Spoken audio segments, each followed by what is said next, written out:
All right, so we got a big guest here, bro.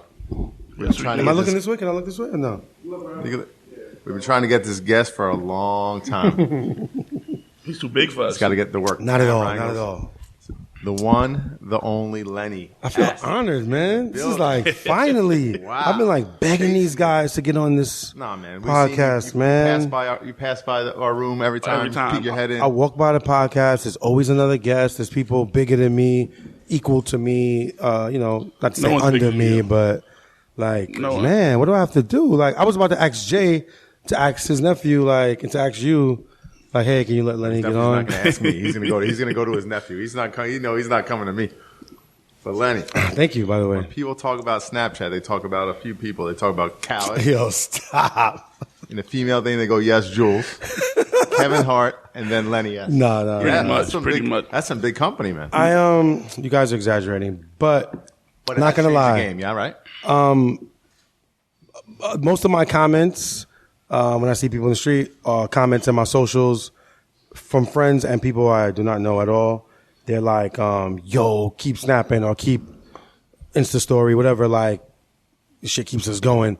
I think because I'm just showing people kind of like the cool side or the good side of what you want to see, I guess, behind the scenes. And it's like, it's like artists. It's like real BTS. It's, dressing rooms. It's close up on shows. It's the girls that are at the parties. It looks like a good time. It's really a stressful job. You're having a good time. I'll just be waiting for my invite. They do say that, like, yo, bro, stop. I'm trying to catch up to you. But I'm not going to lie. I take it as a great compliment. And, like, mad people, I swear, the comments are crazy. Like, even my friends, like, that I know that hang with me, that party with me, that work with me, like, are like, yo, bro, keep snapping. I'm living through your snaps. So I guess it's decent. When did you start to see it pop? Like, because even with like Cow and all those, like, Snap changed the game for a lot of it. Now, obviously, Insta story, but yeah, I guess the last like 2 years, I'm not gonna lie, like a couple of things just turned around. I started embracing people embracing me. You know what I mean? Like, I never really did that. I always, received the love, but I think, with a little bit more of the popularity, the social media is pretty decent. Khaled, and different people giving me shout outs and stuff or having me on their socials. And me embracing, like, brands have always come to me or approached me on, like, doing stuff with them. And me finally saying, I never said yes because I never wanted to feel like I'm not trying to be in front of the camera. I'm not trying to be in front of a photo shoot or the star or the ambassador. It wasn't never really about that. It was really just like, I'm trying to get some work done. I'm trying to be behind the scenes and I'm trying to make some cool things happen. But I noticed that you have to engage in what's going on, whether that's social media, whether that's brand, partnership, whether it's something that they can't get. And I've just found out that I was like a voice and I guess a view of what a lot of people can't get to. I could be that for them, and I'm them too. You know what I mean? Like, I come from where they come from. I know what they want to see. So speaking about where you come from, you're from the place that birthed hip hop. Exactly. I'm from the place. The reason my borough is the reason you have a job and stuff like that. Just, you know what I'm saying? No, just saying. Yeah, say thank you. So how much did that influence your career? Sorry. The Bronx, it was everything to me. I learned at a very early age that, hip hop came from there. I took super pride in it. I take super pride in New York in general, but the Bronx, knowing it's like sort of like being from Brooklyn, you know what I'm saying? Like, people from Brooklyn have a real super confident, like, not only am I from New York, I'm from Brooklyn. Like, everybody wants to be from Brooklyn. Everybody runs the world. I'm from Brooklyn. You didn't know that, did you? I didn't know that. I'm from Brooklyn. Oh, wow. Oh, yeah. No wonder you're cool. So it's the same thing. So with me, it was like, my borough invented hip hop? What? Because even the people from Brooklyn are into hip hop. You're welcome. That's because of my borough. Nah, but so I really took that and it really meant the world to me. So it's like, me being from the birthplace of that is my birthplace, is where I was raised, being able to walk the streets by where I've heard all these stories and seeing Bambaataa and those kind of people like out, you know what I'm saying? Even if it was a little past that time, still, being able to see and like just it's like when people go to a studio where they're like, oh my God, Michael Jackson made this album here. Like I feel it, the spirit, you know what I mean? Like it's all about what you believe, you know what I mean? So when did you know you were going to get into the business? Like you started like in the street team, right? Business, yeah. But I knew I wanted to be in the business super early on. I was probably like 11 years old or 10, 11, whatever. Whenever it is, I heard Run DMC on the radio. Heard him on the radio, saw like a video, and, you know, that was the first time that I thought it was like super cool. Like I had obviously heard the Sugar Hill Gang and that, you know, that single and stuff like that. And, you know, I thought it was cool. I was super young. But Run DMC and stuff like that and Slick Rick and that made me like love hip hop. And it's like one, it made me embrace like the culture, the fashion, the music, the speaking, the walking, the talking. And from that age, I knew this is what I wanted to do. And I just pursued it by going out. I went to all in stores of like artists signing autographs or, you know, dropping their album. If I heard a video was going on, I'd go there. After school, I would go to like my friends' studios. I would just try to hang out all around where hip hop was going on. And I finally got an internship doing street team stuff. And the street team got me like my real connections. And I started out at Bad Boy. And then that led from my man Super Mario, by the way.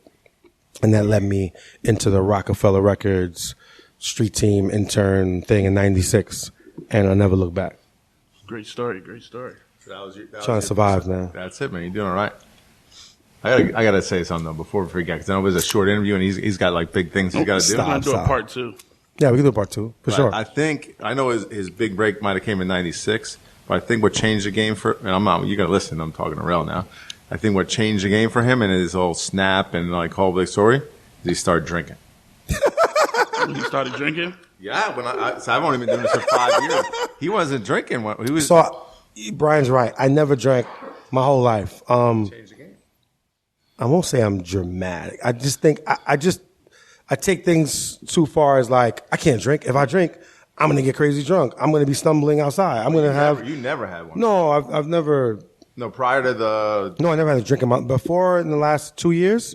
Is the first time I ever drank in my life. So but I always just thought the worst of everything. I saw drunk friends.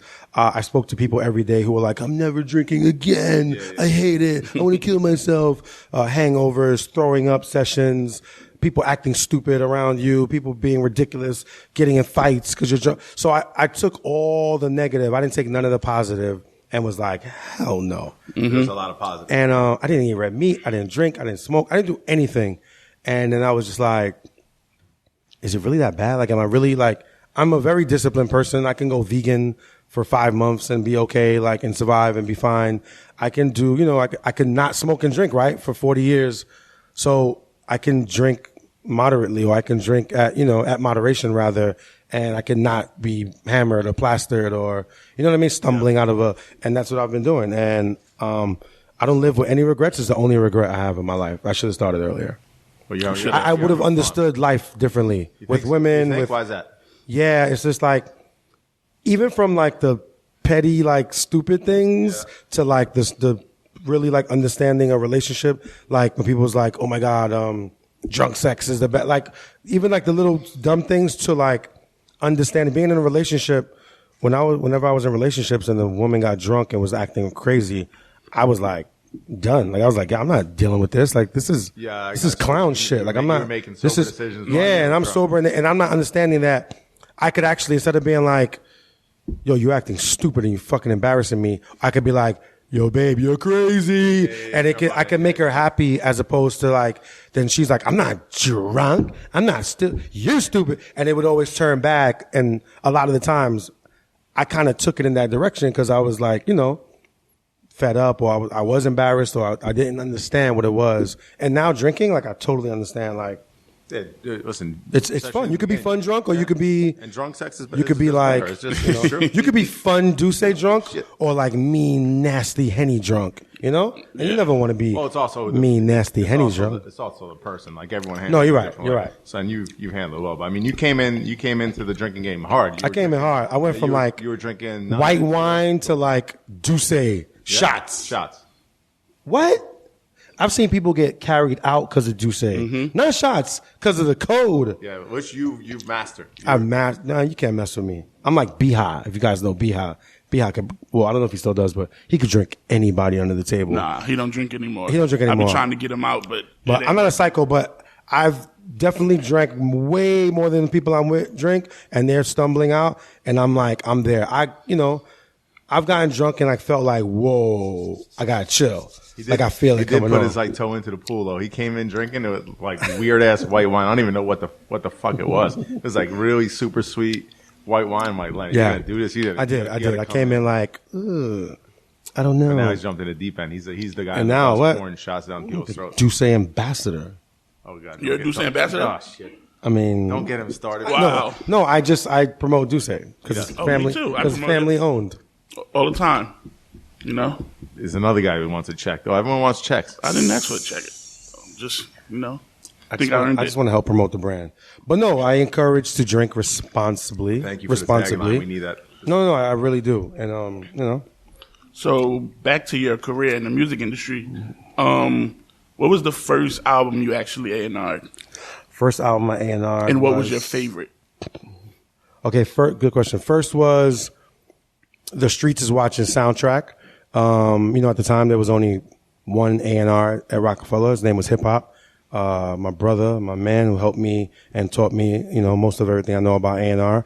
And he was working on J album, obviously, and we were signing artists, and it was getting a little, hectic for hip hop to do alone. So Damon and Jay knew I wanted to get an A&R, and they gave me a shot, and Damon was like, we got to do this movie called The Streets Is Watching. You gonna do the soundtrack. And the very next day I was in the studio with myself, Jay, Bleak, a producer by the name of Mahogany, and we did a record called It's Alright. And that was the first single off The Streets Is Watching soundtrack, and it was my first project I A&R'd. And then that song made the Volume 2 album. Yeah, I was super proud of it. Shout out Bleak, who's not great album. Shout out Bleak. That was my first, and then my favorite. But I did different albums with different people, so it's like I can't. Right. You know what I mean? Like Jay's my favorite artist in the world, so I'm gonna pick a Jay. But if it's like top 3, 4, like in any genre, so your favorite hip hop, favorite hip hop album, a Blueprint probably. It's hard to pick with Jay, but Blueprint that I helped on for Fab, Loso's Way, Ghostface. Ghostface is one of my favorite rappers, and I did like 8, 9 Ghostface albums. Man.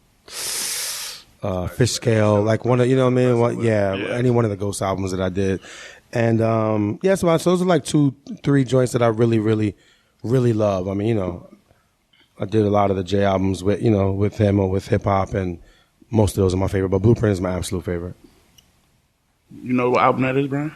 Yeah, of course. I'm just asking. I would hope so. He's probably got a hockey game somewhere. I didn't hear that. I'm from Brooklyn. Exactly. That's where hip hop was born, man. He was at a hockey game playing hockey season does start. Yeah. Next week. I don't know what group you were listening to. So what 9 sparked Inch your Nails. love for photography?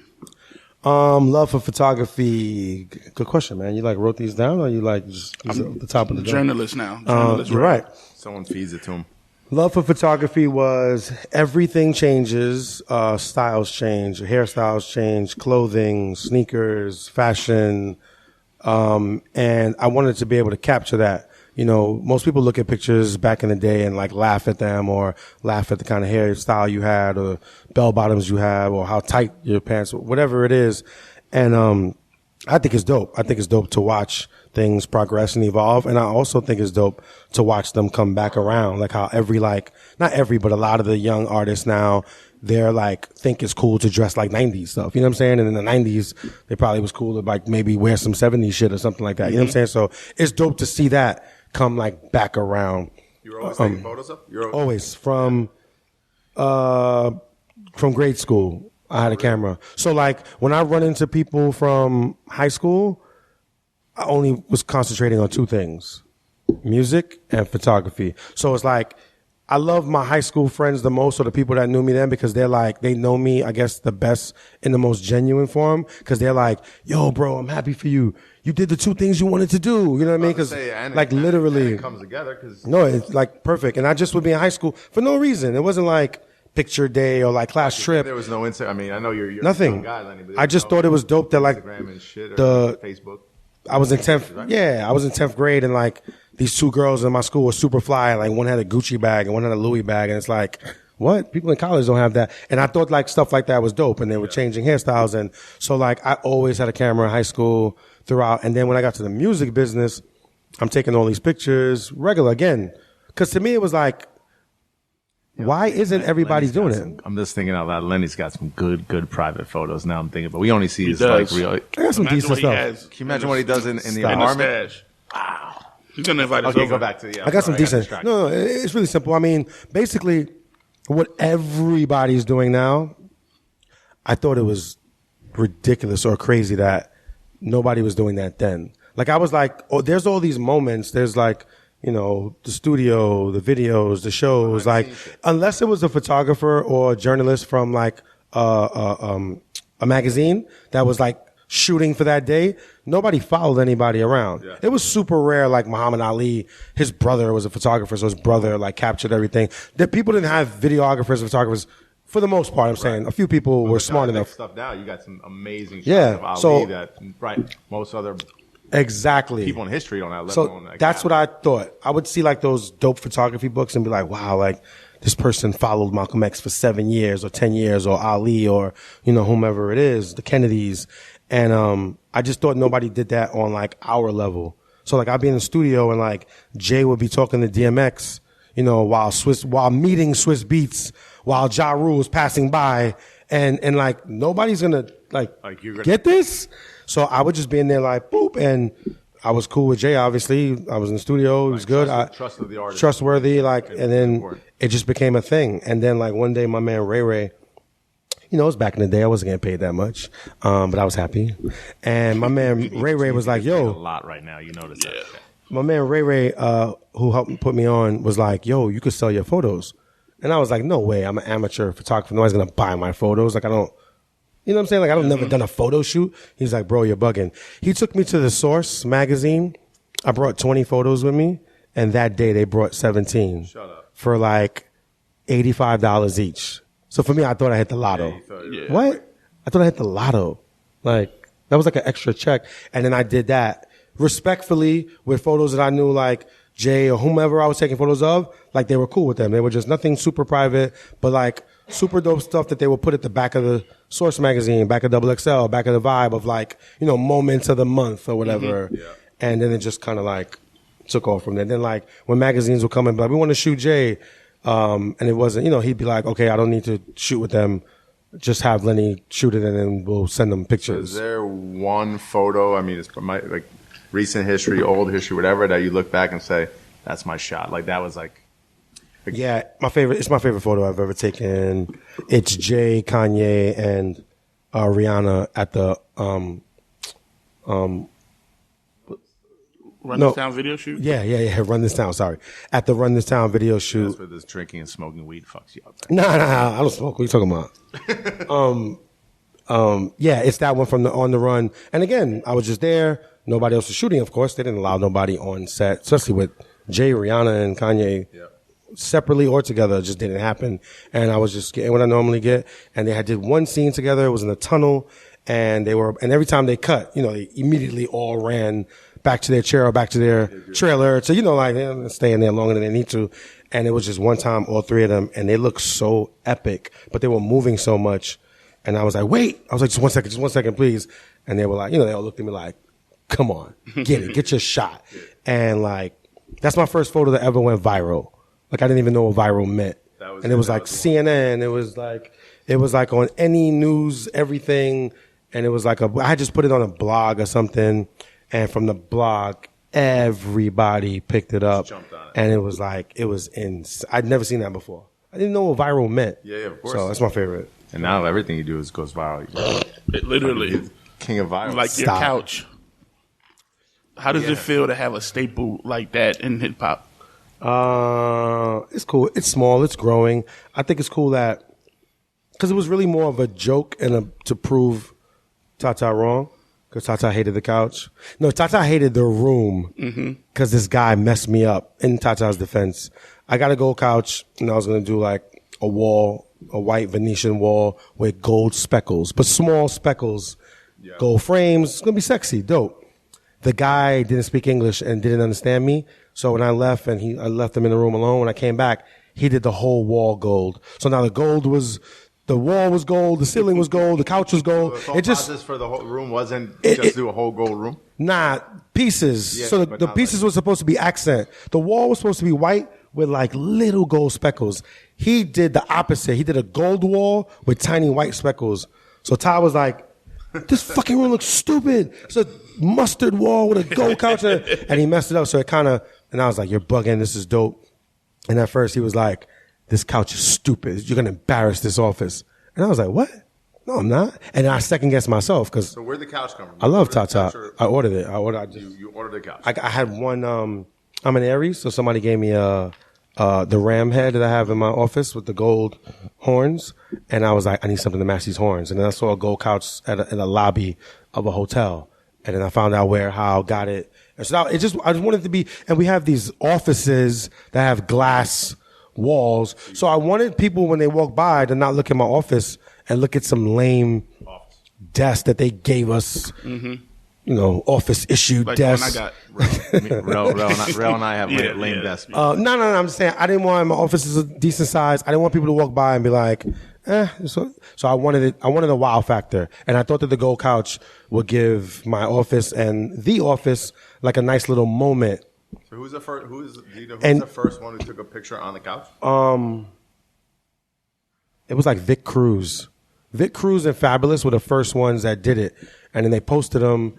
And I posted one, and then people were like, yo, that's so dope. And it was like super new. It was like, I don't think there was even pictures up when Vic did it. And it was just like, that gold couch is sick. It was a couple of small comments. Giving little comments about and then little by little, I kept going. And then like Rihanna did it, and Rihanna jumped on the couch. And then it was like crazy. And then I was like, I'm not going to keep posting this on my page. I was like, maybe I should just make a page alone. Because I didn't want to have a bunch of gold couch photos on my personal. So then I did that. And then like, it got verified by Instagram, and then like celebrities and people and CEOs and meetings and friends would come to the office come by, like, for office, anything else Yeah. and be like, "Hey, could I go by that gold couch room?" And they think it's just like a little lounge room. It's like my office, but I love it. It's fine, and brands pay to like have their product placed on the couch and photo. It's crazy. Making so much money. Nah. I do it for free. Wealth? I do it for free. You just said they pay. So much money. They It's offer. crazy because a lot Lenny, of people. we can't even get a fucking sponsor on this freaking podcast, man. Because your couch. Could the couch sponsor us? Man, I think we could get a lot of money. If we the gotta couch raise sponsors funds. us. By the way, the couch is coming soon. You get a new couch. I'm getting a new couch, but Maybe we can take the old couch, bro. Khaled has a furniture deal, and in that furniture deal, they Can I actually get a new have bed?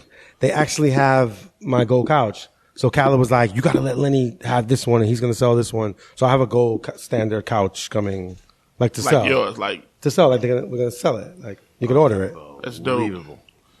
Pretty dope shit. Look, kid from the Bronx has his own couch. I never Speaking told of anybody Khaled, that I hope you're getting a little cut of this, Lenny. I've seen the Forbes top hip hop list. I got it in front of me. I'm far I see from where that. he's at. Top 10. Yeah, he's yeah. You know, I'm. I mean, since it's public knowledge, I'm just going to shout out the number 24 million. I'm just Number 9. It is.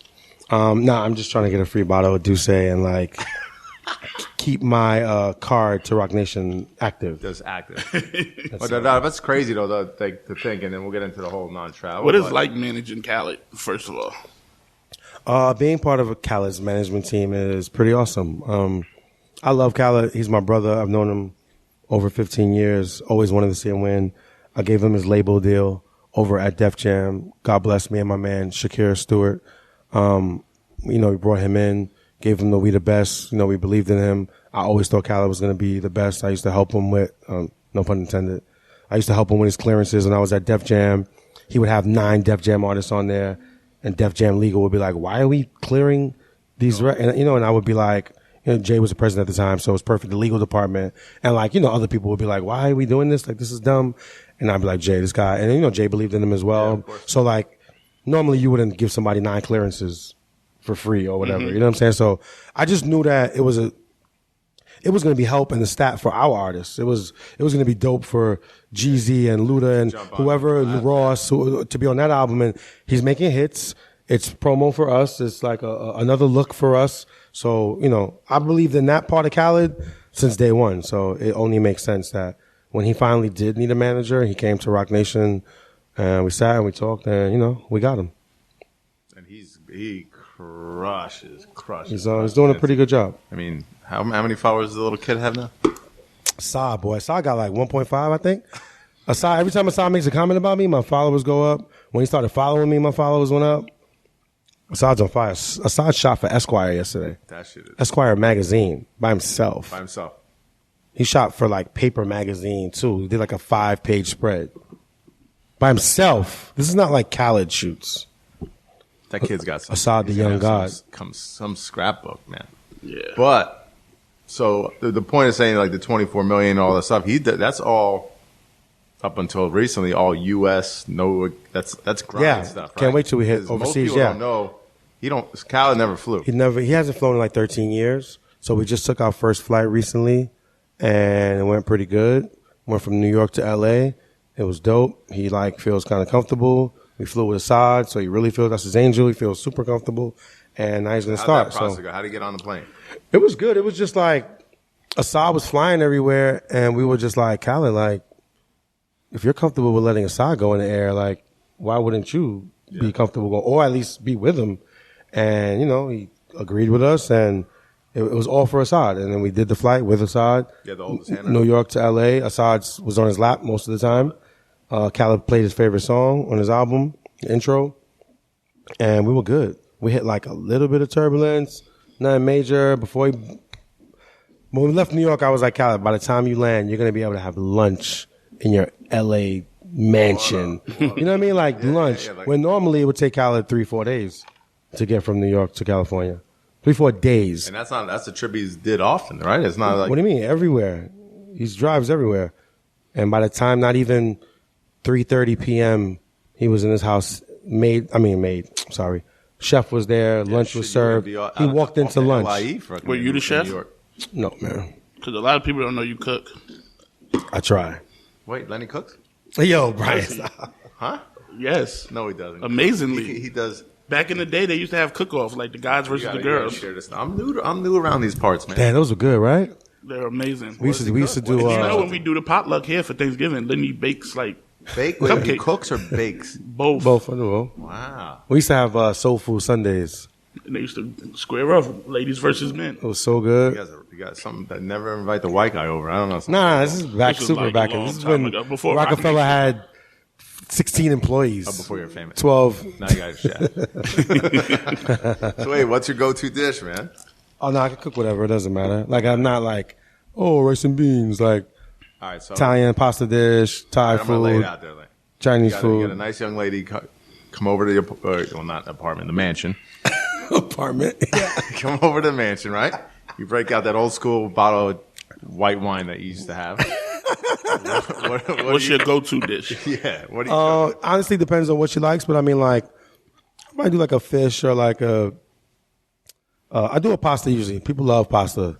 A white wine, mushroom sauce, pasta with if you like seafood, shrimp, little veggies and mushrooms in it, obviously. Man, this guy's good. Whatever.